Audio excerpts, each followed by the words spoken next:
Hi, everybody. Welcome back to the Why of It All.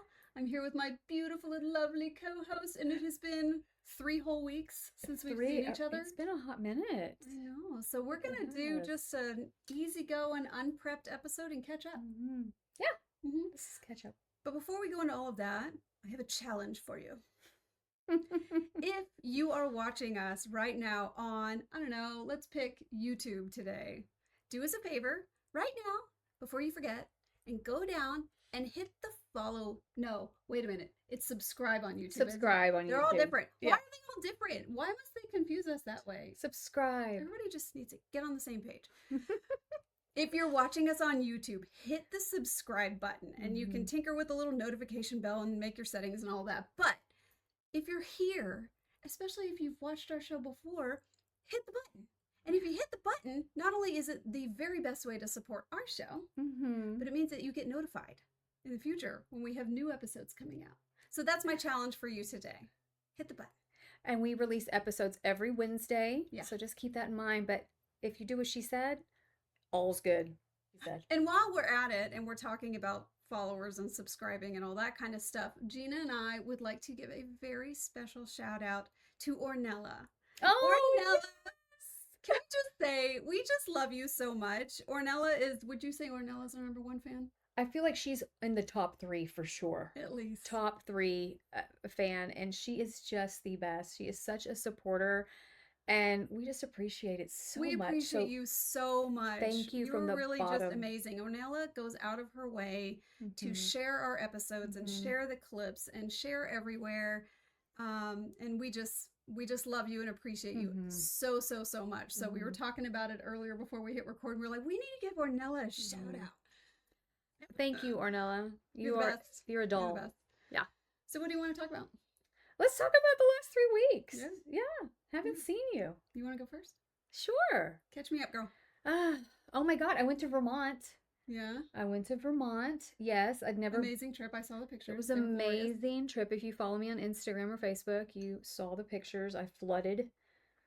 We didn't have good reception out there. We were in such a desolate area. We were actually in Stowe, Vermont, and Woodstock, Vermont. Never been that far up. I mean, we could have taken like an hour and a half drive to Canada. That's how close we were. This is a dumb question because I suck at geography. What? Is Woodstock, Vermont the Woodstock? Well, everybody's asked me that. I don't think so. Okay. I don't think it's like the Woodstock you hear about the music festival. That was the generation before us. So like we're not on the hook for knowing the answer to where that Woodstock was located. We are not. So if you know the answer to that, let us know. Feel free to let us know. Comment. But we don't really care, but no, anyway. Really don't, but every time you hear Woodstock, but it was so quaint and so beautiful. And up north, you walk outside and there's just that crisp air. Like you just feel like the air is so clean up there. We went during this time of the year because of the foliage. So, if you're from Texas. Did you say foliage? Foliage. It's foliage. I feel like it's foliage. I pronounce it foliage.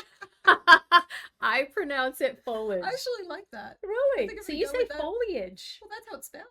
Foliage. I know, but we're talking about the English language here, though. That's true. The English language. The English is so janky. It's so janky. I said foliage. Do it, girl. I wasn't trying to criticize you or indicate in any way you were doing wrong. It was just interesting to me. That is funny. I've never heard anybody say it that way. That's funny.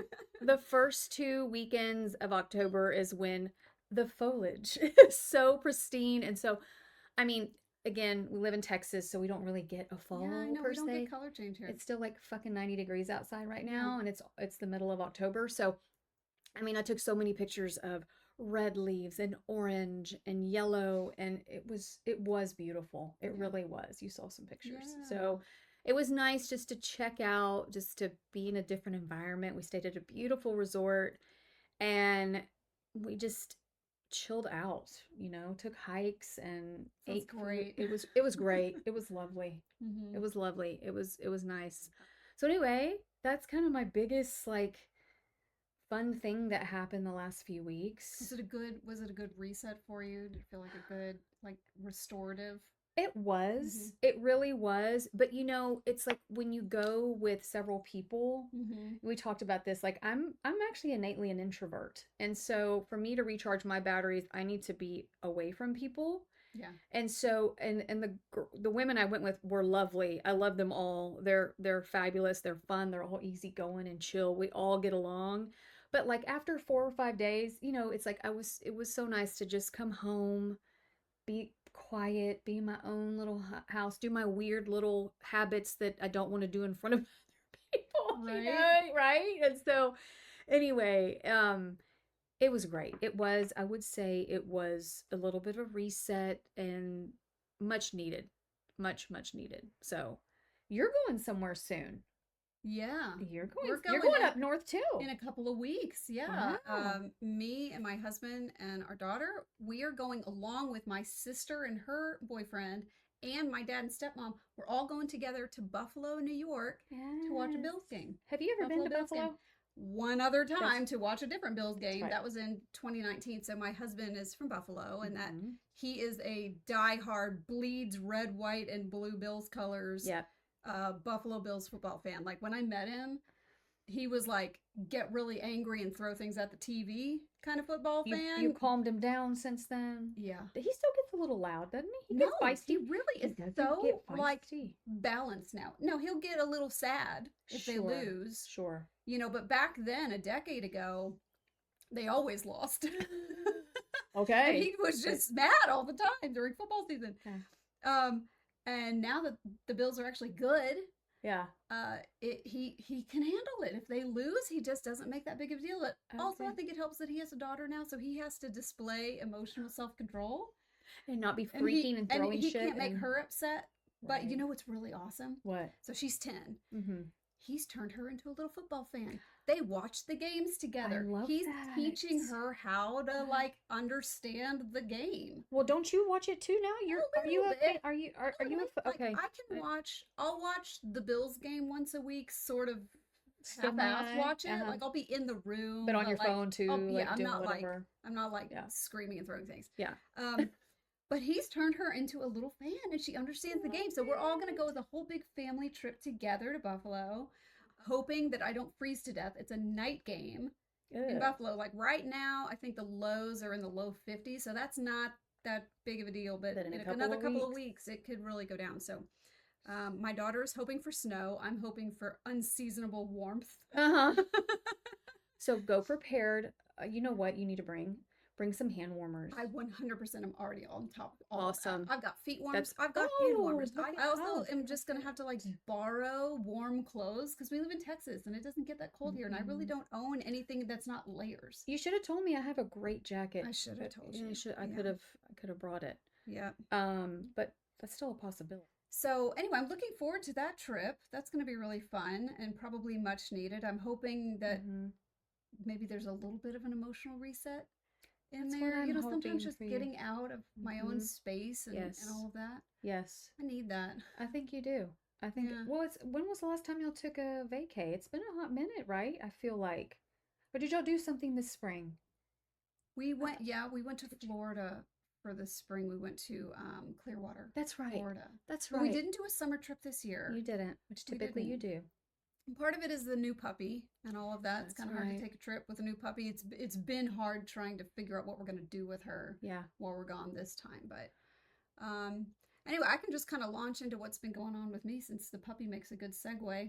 Launch into it, girl. Tell me what's been going on with you. Gina and I have talked a little bit about this, but full disclosure, I've been in a state of overwhelm for the last few weeks. Big time overwhelm. And it's not related to any one particular thing, but part of it has been we adopted this puppy, Josie, and I think it was a number of episodes ago after we got her, I pulled her up on screen and showed her little face because she's just so stinking cute. She's grown a lot. She has grown a lot, yeah. But something fascinating happened. For the first time ever, I have a dog with nervous system dysregulation. How appropriate. How freaking you know what? This moment calls for fucking. How fucking appropriate.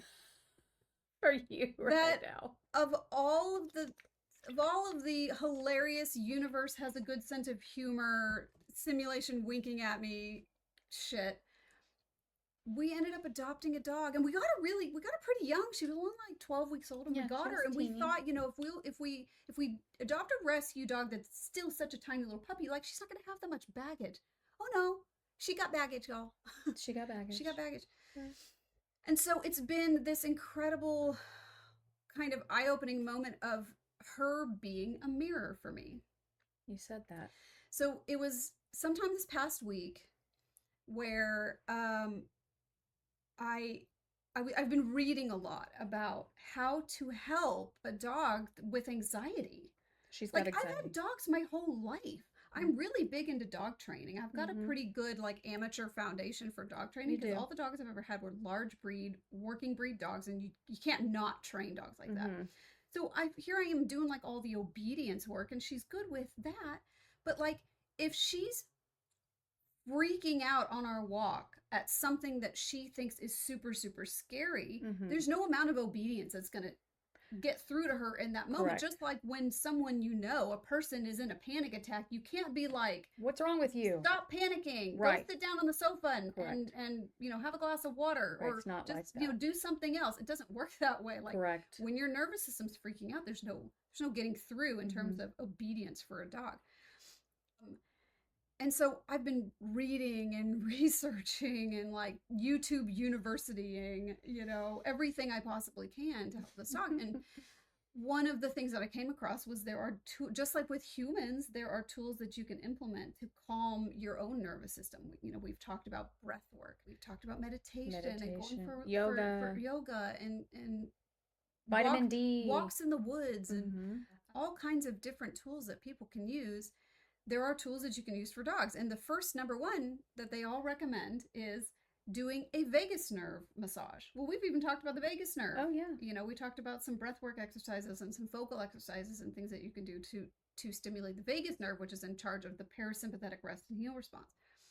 So the first thing all these things suggested that I do is start doing vagus nerve massages on the dog. And you know how she responded to that? How? She couldn't freaking receive it at all. Just I'm doing these massages on her, and you watch the videos online of all the other dogs, and they start getting sleepy-eyed. Their head starts to droop. They lay down. They yawn. Where are you rubbing them? Down. Base of the ears, neck and chest. Okay. And then clockwise circles on their belly. And she loves belly rubs. If somebody did that to me, I'd be relaxed. I'd be out. Yeah. So I'm doing all this, and her response to this is she's enjoying it.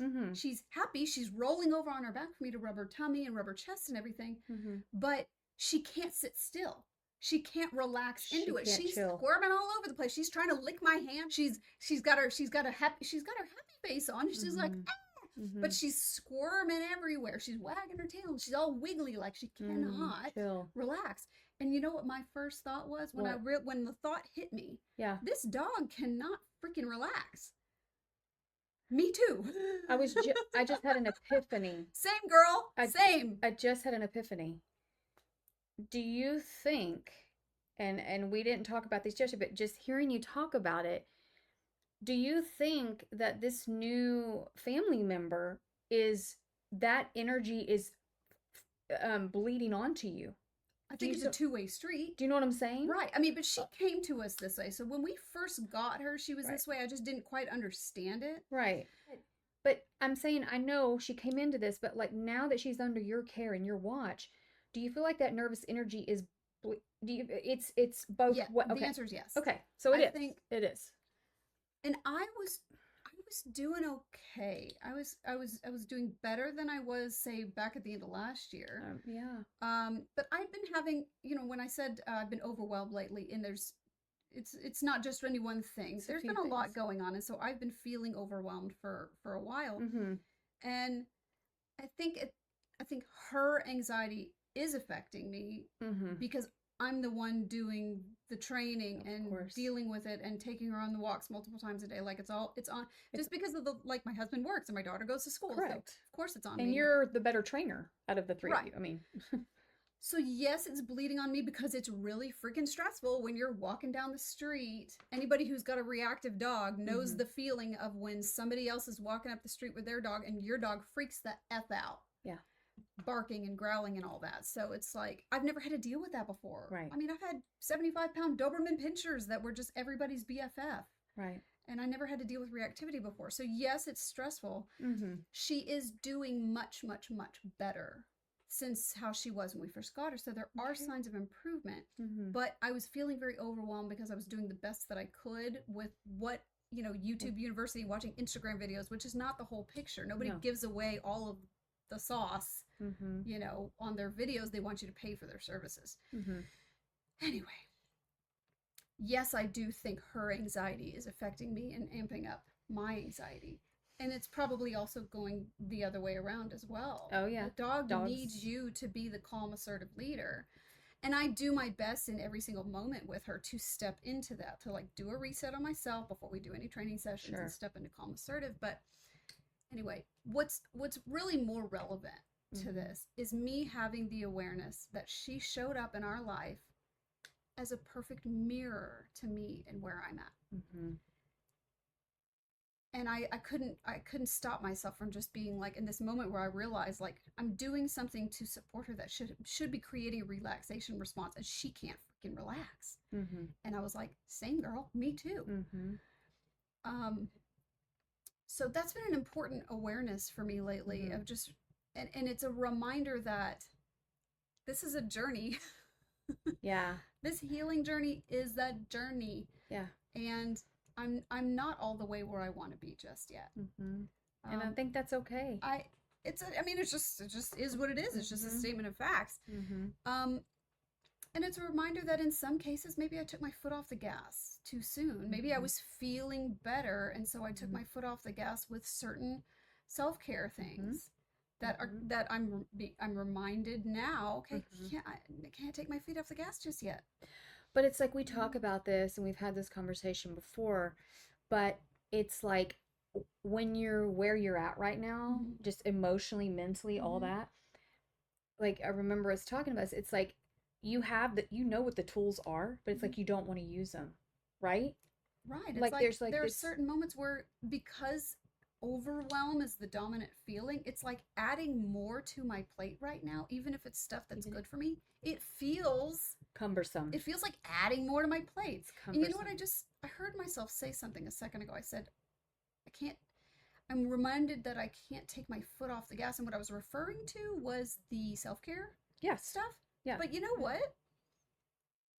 Just referring to that as requiring my foot on the gas.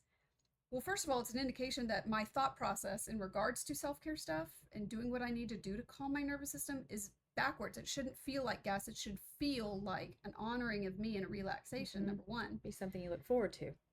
Number two, what the dog has showed me is the real problem here is that I need to learn how to relax. You said that.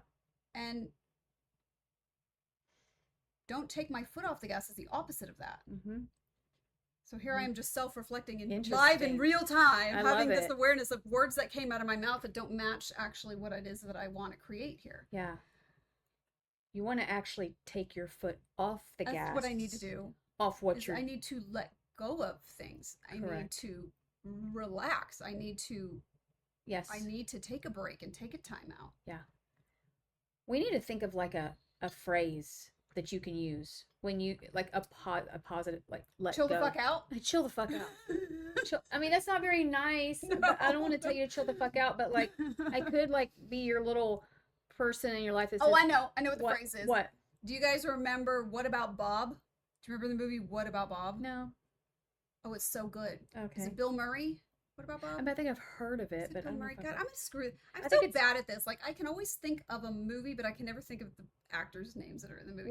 What About Bob is this phenomenal movie from when we were kids. My sister and I probably watched it 10,000 times. I could quote most of the movie. But basically, he is a mental patient who's obsessed with his psychiatrist. Okay. And essentially tracks down his psychiatrist and ruins his psychiatrist's vacation. But the opening of the movie starts with him being in his psychiatrist's office, and he's like, the psychiatrist teaches him a book about baby steps. It's baby steps. It's like this whole healing journey, right? It's just baby steps. And lead character, he's walking around the office and trying to embody baby steps. He's literally taking little baby steps as he walks around the office, going, baby steps, baby steps, baby steps around the office, baby steps around the office. And the psychiatrist says, yeah, you know, you just need to take a vacation. And he's like, yeah, vacation, a vacation from my problems. And then that's the whole rest of the show, is a vacation from my problems. A vacation from my problems. So, it's funny. Actually, I was talking to my sister about this just a couple of days ago, about all the stuff that I'm going through right now. And that was what she said to me. She was like, you just need to take a vacation from your problems. Like a baby steps around the office and a mental vacation from your I mean, it's cute. It's a way to put a humorous spin on it. That's what it is for me, because those are my reference points for that movie. It's hilarious. Yeah. But like, also too, like on a more serious note, like, let it go. Yeah. Let it go. Release whatever it is that's consuming, I guess. And I know that's easier said than done. I know that is so much easier. You know what's so funny? You just said release. Release. That is one of the commands I'm teaching the dog. In context, it's about when I want her to be in a heel position when I'm walking her, versus when she's allowed to just go sniff whatever she wants to go sniff. Sniffing therapy for dogs, if anybody out there has a reactive dog, sniffing therapy for dogs is actually a real thing that calms their nervous system as well. But I'm teaching her, okay, when I tell you have to be in a heel, you have to be locked in, getting it done, doing the right, on point, being a good girl. And then release is relax and go sniff. So release. So maybe that's what I need for myself. Release. You need a release. I wonder if sniffy work would work for me. Yeah, with some lavender. Yeah. Sure, get you some essential oils. Yeah. Hey everybody, it's Melanie from The Why of It All.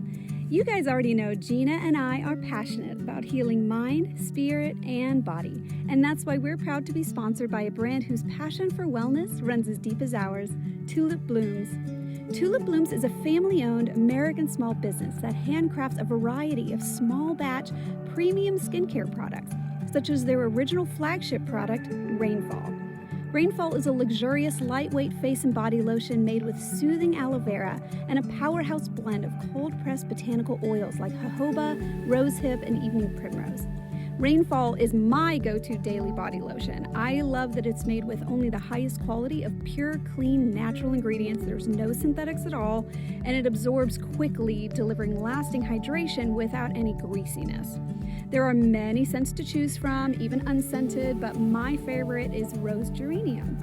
Rainfall is gentle enough for the face, nourishing enough for the body, and the perfect daily go-to, especially after sun exposure when your skin craves extra care. Visit tulipblooms.shop and use our exclusive promo code HEAL, that's HEAL, at checkout for 10% off your order. Anytime I have a headache, I do peppermint. Like I've been struggling with, like, today was day 3 of a migraine, a hormonal migraine, and because I'm all natural, I take peppermint oil and I put it on my temples and I put it in my hands and I take deep breaths. I put it right here. And I feel like it does help. It starts to kind of like tingle a little bit on my temples, and I'll do that multiple times a day too. Anyway, aromatherapy. Yeah. I feel like it helps. Yeah. So, anyway, we got to get back to the tools. Yeah. And I'm saying that for myself too. Yeah.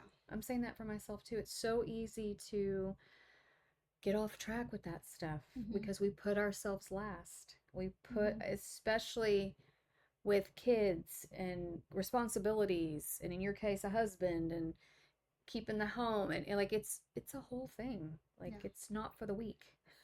Yeah. It is not for the weary. So I just think, like, maybe one, like, baby step, like, that's the baby steps thing is funny that you brought that up, because I have another girlfriend that we talk about these things a lot, and she, on my healing journey, again, I'm not healed yet either, but part of that was the baby steps. Like when I would fall off the train, or I would get back into a situation that wasn't maybe the healthiest, and I would beat myself up and, get down on myself. God damn it, why did I do that? And she's like, it's okay. Baby steps. You're still taking steps in the right direction. Mm-hmm. You may not be there all the way yet, but it's okay. This is your journey. This is not somebody else's, and there's no rule book. So baby steps. Yeah. I like baby steps too. For me, baby steps is calming Mm-hmm. because it takes the pressure off for me. Mm-hmm. Takes the pressure off of having to like have this monumental moment every day or every week being like, oh my God, I overcame. Like, I don't know, just baby steps has this like easy, I'm getting there. I'm Yeah. getting there. This is part of the journey. This is part of my journey. Right? Absolutely. And remembering that, there's a reason everybody says healing isn't linear. It's because healing isn't linear. It is not linear. And I think to piggyback off what we're talking about, with what you're going through, mine is more of, I feel like I'm going through a growth spurt. So growth spurts are hard though. They're not easy. Some parts of it are, and some parts feel good, but there's other parts that are difficult. And I think me framing it as a growth spurt and just everything 2025 has already brought me with the podcast and the career change and just dropping old habits that don't serve me and picking up new ones that do, like, it is a season of pruning for me. God is pruning me. I can feel it. Like, I really, truly feel it. And sometimes it's ugly. Sometimes it doesn't feel good. But I think that there's this drive inside of me. There's like this gnawing, like in the back, like, keep going. You're meant for more. You're meant for more. Keep pushing, Part of that's my dad. I feel like my dad comes to me in spirit, and I may not hear particularly his voice, but because I'm part of his DNA, there's that longing, that push, that because he was such a hard worker. He was such a strong man. He was such a just force in my life and everybody's lives that he was around. And so I think there's that part of me in me, right? He lives in me, and just I feel like there's just always this little whisper of him, like, keep going, stay positive.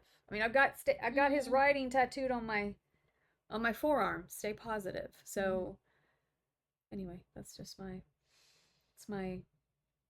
think the last few weeks since we've been together has been a growth spurt. Yeah.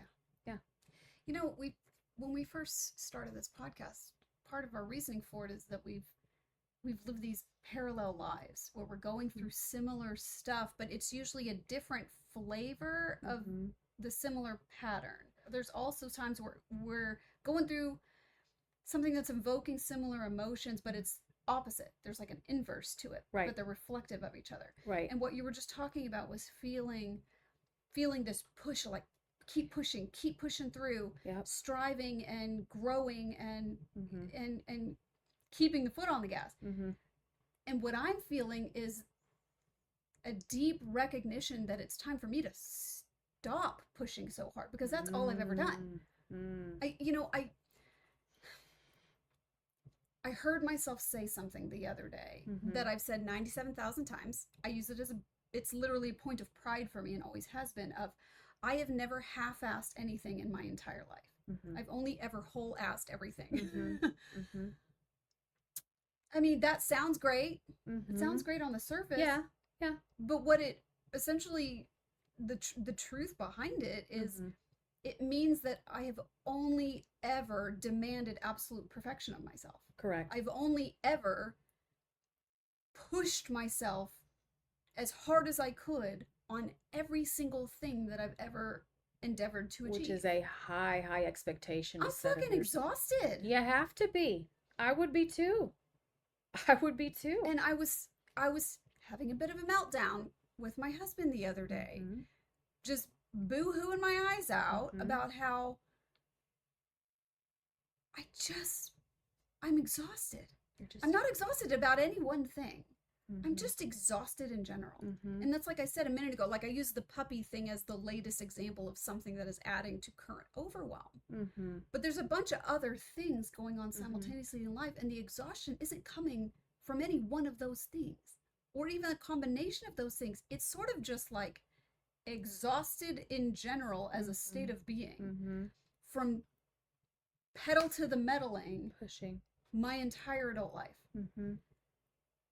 And I was crying with my husband because I was saying, I'm just so tired. I just want to relax, but I don't even think I know how. Yeah, you said that to like me if too. you gave me a whole day, my sister asked me, she was like, so if you just had a whole day and you like ate a bunch of edibles or something and like stayed in your pajamas and binge watch some show, yeah, stay to bed all day, like could you just chill all day long?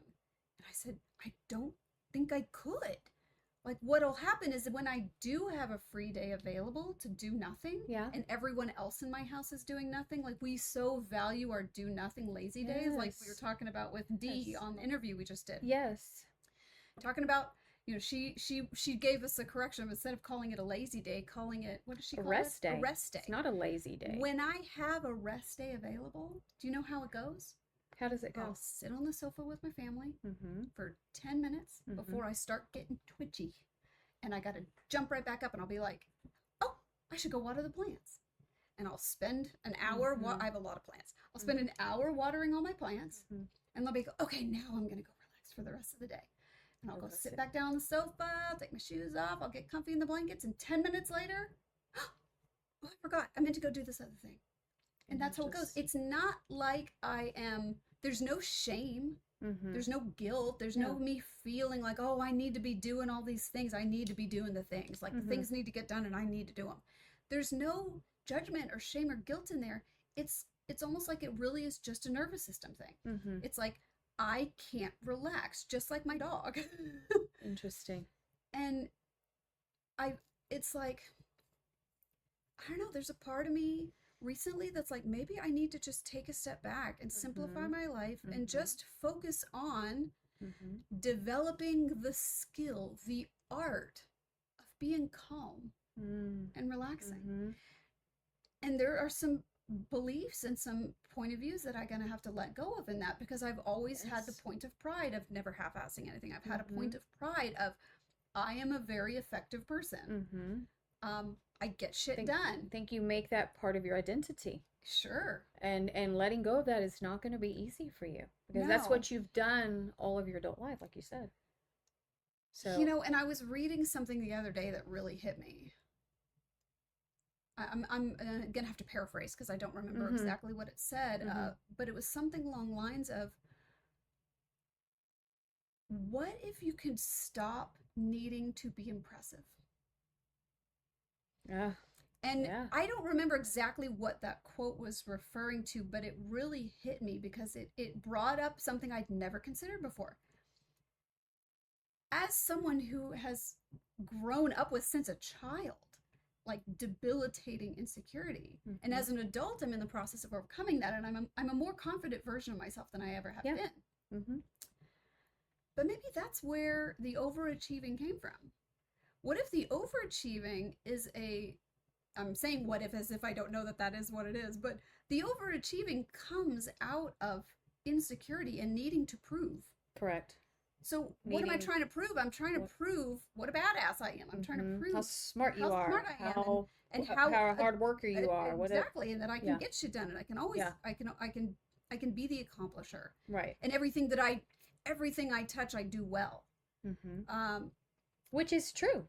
It's true, but is it coming from a desire to produce good work just by itself? Is it just a pure and clean desire, or is there an underlying tying the end result and end product of what I do and what I create to my own self-worth?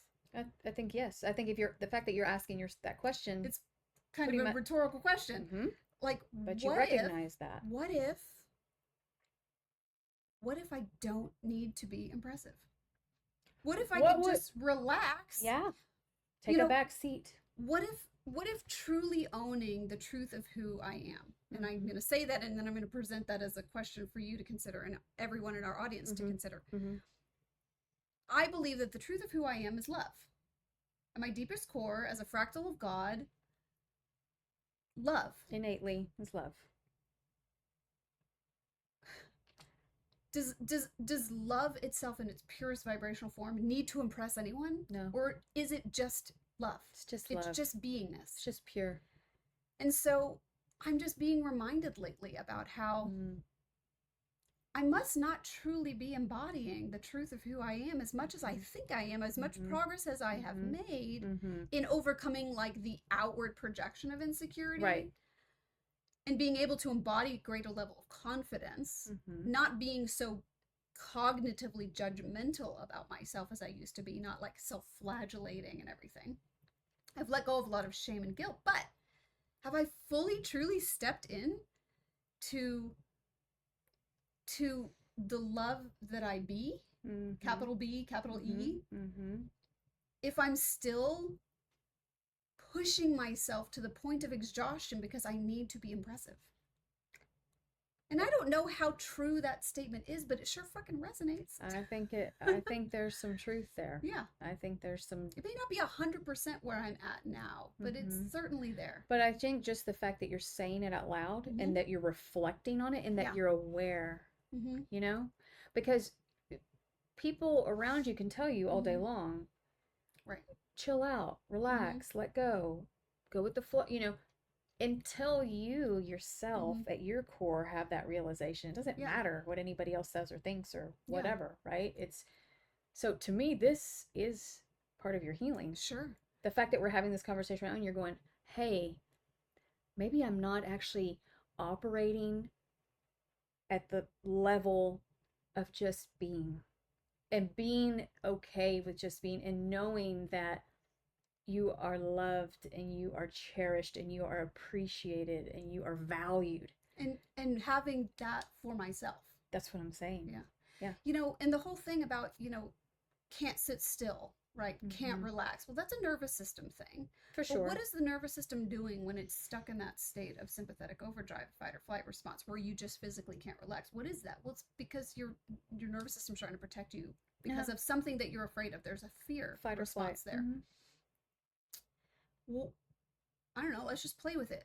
In this moment, what is it that I'm so afraid of that I cannot just simply relax into a peaceful state of being? What is it that I'm still on guard about? You know, and probably it could be argued that it's less emotional, more physical now, and there's neurological wiring still in place that isn't fully healed yet. Again, I've come a really long way in that department. But also, I mean, the idea of letting go of the need to like have all of my creative work and everything that I do be perfect is a little scary. Like I immediately go to, well, I don't want to be putting out shit. You know, if I stop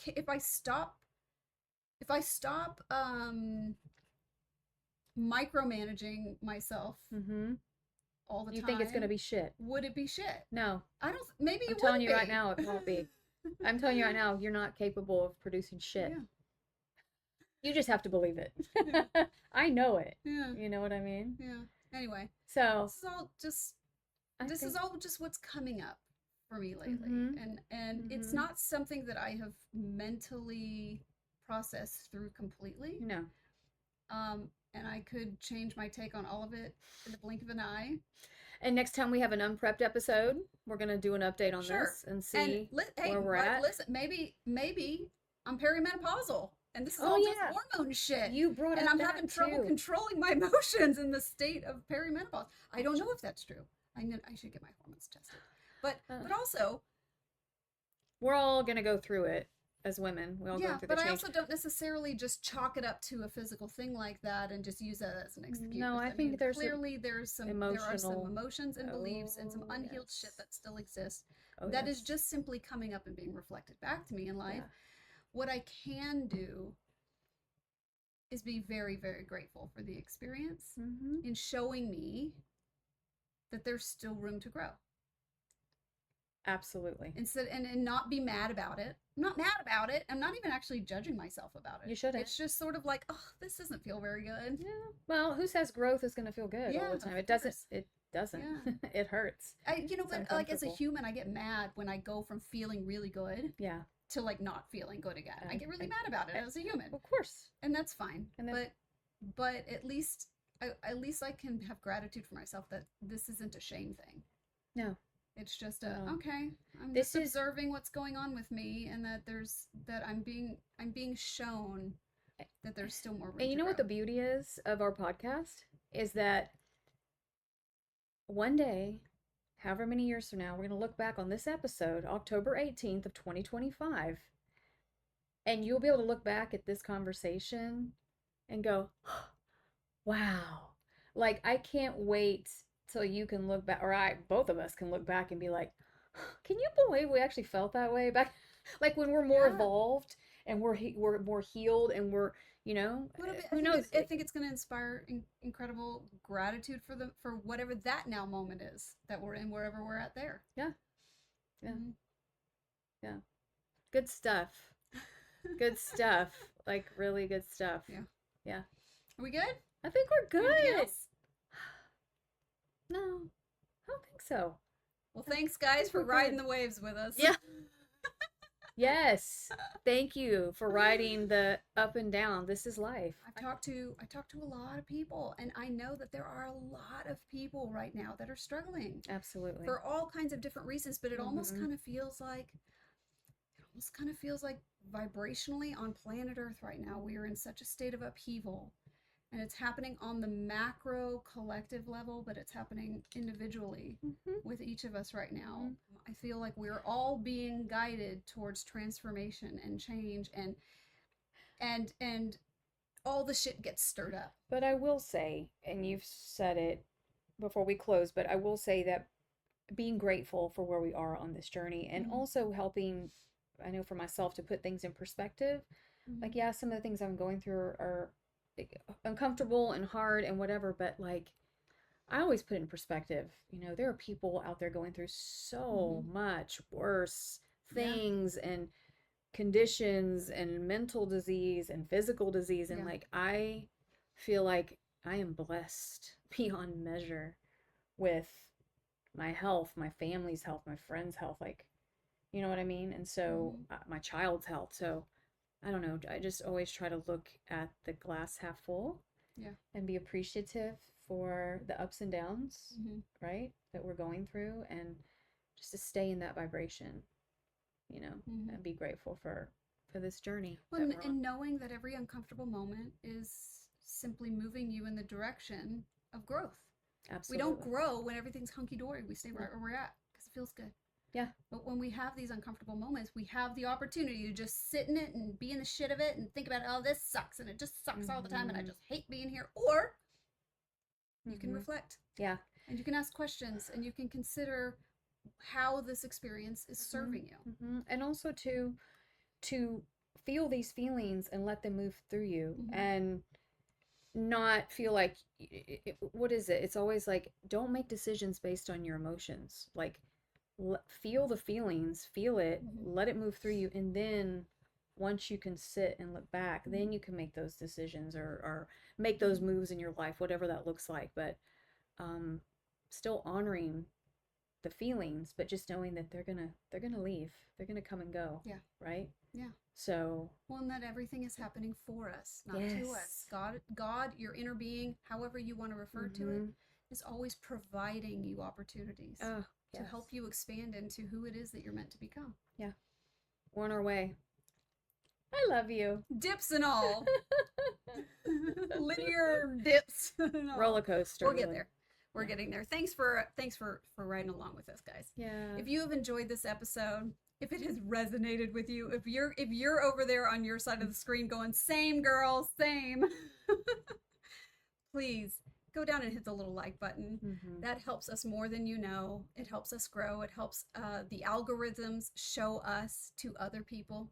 And then, of course, share this episode with your friends. We really appreciate it. Thanks, guys. We love you. We'll see you on the next episode. Bye. Bye.